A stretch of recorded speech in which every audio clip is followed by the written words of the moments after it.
Hello students, welcome to easy math for JEE. I am Ujjwal Kaushik, your friend. जो भी students IIT JEE की preparation कर रहे हैं उनके लिए हमारा चैनल बहुत यूजफुल है। आज एक क्वेश्चन है, ए बोर्ड है 16 square as shown in figure.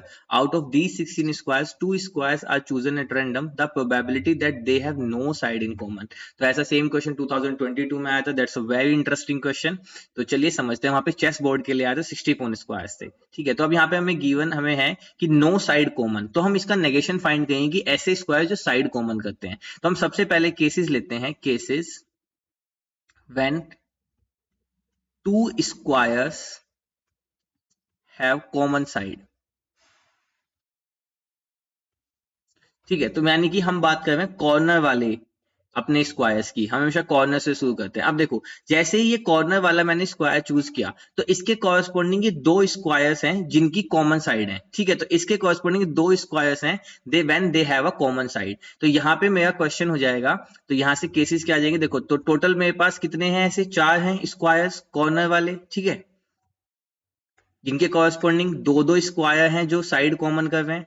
ठीक है, तो यहाँ पे आ जाएगा टोटल इन चार में से कोई भी एक चूज कर लेते हैं आउट ऑफ 16 C1, क्योंकि प्रोबेबिलिटी की बात कर रहे हैं, इनटू। अब मान लो इन चार में से मैंने ये वाला चूज कर लिया, तो अब इसके कॉरस्पॉन्डिंग मैं या तो ये वाला स्क्वायर या फिर ये वाला स्क्वायर, दो में से कोई एक चूज कर सकता हूं ताकि इनकी कॉमन साइड आ जाए। ठीक है, तो ये आ जाएगा 2C1 अपॉन 15C1। अब 15C1 क्यों? क्योंकि एक तो हम ऑलरेडी यहाँ पे चूज कर चुके हैं, है ना, तो रिमेनिंग 15C1।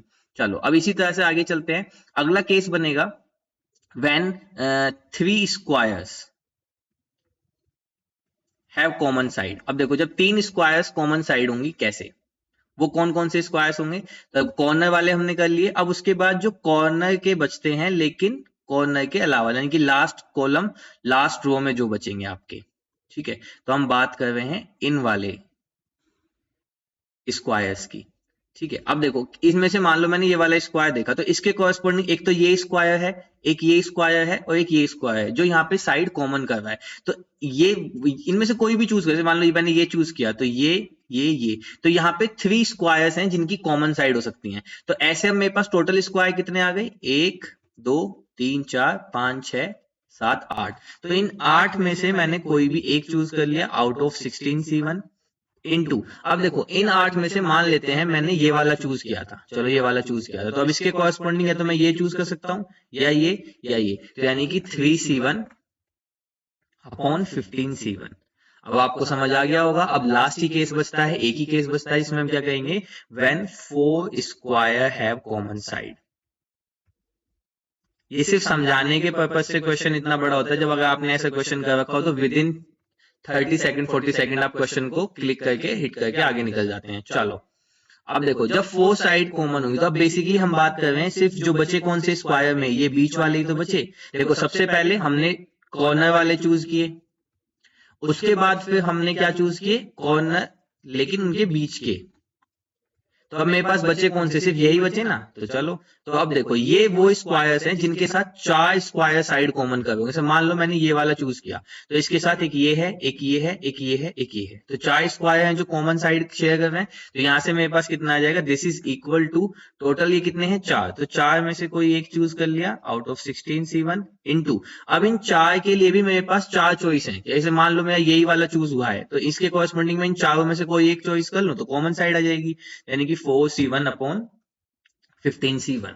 बस यही थे टोटल केस। अब अगर मैं इसको सोल्व करूं तो ये आ जाएगा 4/16 इंटू 2/15, तो 4 से 4 चौक 16, ये 2 से कटे 2 4, ऐसा है 1/30। इसको सोल्व करें तो 8/16 इंटू 3/15, तो 8 दूनी 16 और 3 पंजे 15, तो यहाँ से आया 1/10, है ना। यहाँ से इसको सोल्व करें तो 4/16 इंटू 4/15, तो 16 खत्म, तो यहाँ से आ गया 1/15।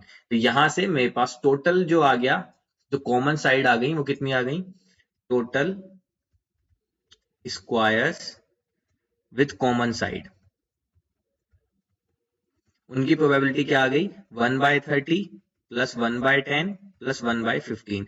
तो यहाँ से 30 ले लिया एलसीएम, तो 1 प्लस 3 प्लस 2, तो ये आ गया 6/30, तो 3 दूनी 6, 3, तो यहाँ से आ गया 2/10 यानी कि 1/5। तो ये आ गया बेसिकली वो कंडीशन जब मेरे पास वो सभी स्क्वायर्स जिनकी क्या है कॉमन साइड है, तो उन सब के लिए मेरे पास प्रोबेबिलिटी कितनी आ गई 1/5। अब मुझे क्या निकालने थे, वो squares that have no side common, तो उनकी प्रोबेबिलिटी क्या हो जाएगी, that is nothing but 1 minus 1/5, this is nothing but 4/5।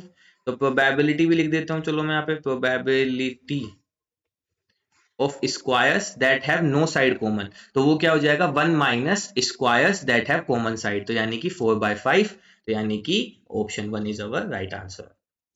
I hope you are able to understand the video. If you have still doubt, you can ask to me into the comment box. Thank you very much. Please subscribe the channel. Be happy.